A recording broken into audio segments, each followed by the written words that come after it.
Hey guys, welcome back to the channel. So in today's tutorial I'm continuing the problem solving series I started yesterday, and for today's problem we have an interesting one. So this person seems to be a little confused on how to parse their JSON data.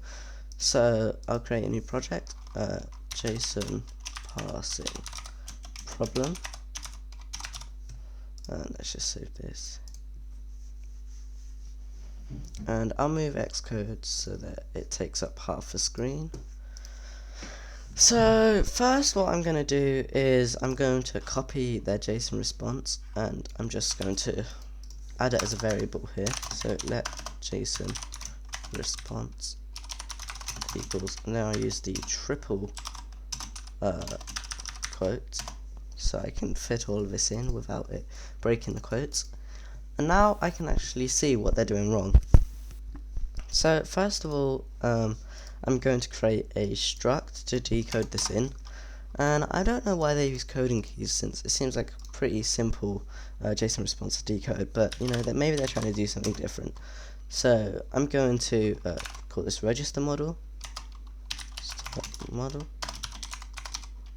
and we can just leave this as a decodable since we aren't going to do anything, but it doesn't really matter.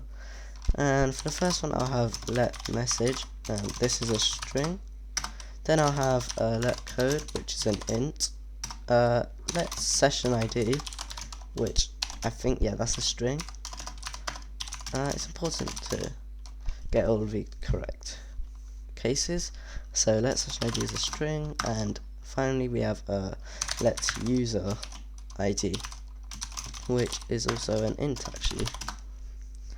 Okay, and now what I can do is I can decode this.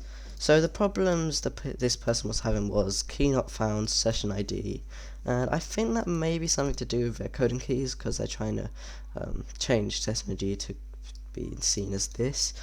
But yeah, so I'll just try and decode this data using this struct, and we'll see if it works. So let's create a decoder. There's JSON decoder, decoder dot. Oh wait, no, we need to create this. What are they doing? Oh yeah, we don't really need to do this. So let data is equal to try decoder dot decode. Oh, we need to turn this into data, don't we? Dot data using dot utf8, and it'll be register model dot self from data JSON response. And now we can just print this data. Let me just check what this problem is. Yeah, we need to unwrap this. We'll just unwrap that there. So I'll run this and see if this works. Oh, there's another issue. Oh, we can just get rid of this. Oh, actually make this a non-optional. Okay, now I'll run this and see if we've solved the problem.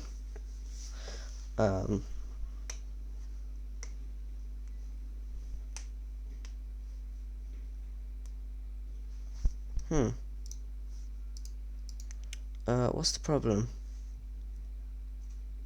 Expected to decode int but found string/data instead. Let's see. They thought that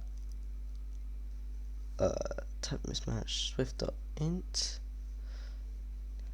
user. They thought user ID was a string. Okay, well I guess we can leave that as a string and then pass that into a, I mean convert that into a int later on.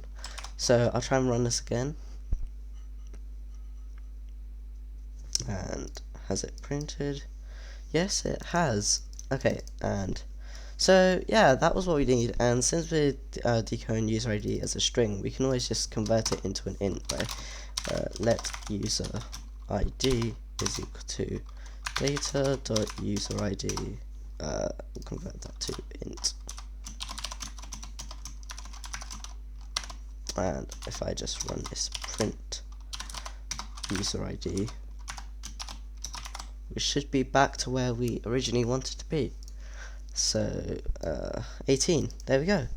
So yeah, another problem solved, and yeah, this is how we solved this problem. I think he just shouldn't have used coding keys because it's a lot easier to just keep it simple. So thanks for watching guys, and I'll see you in a future tutorial. Bye!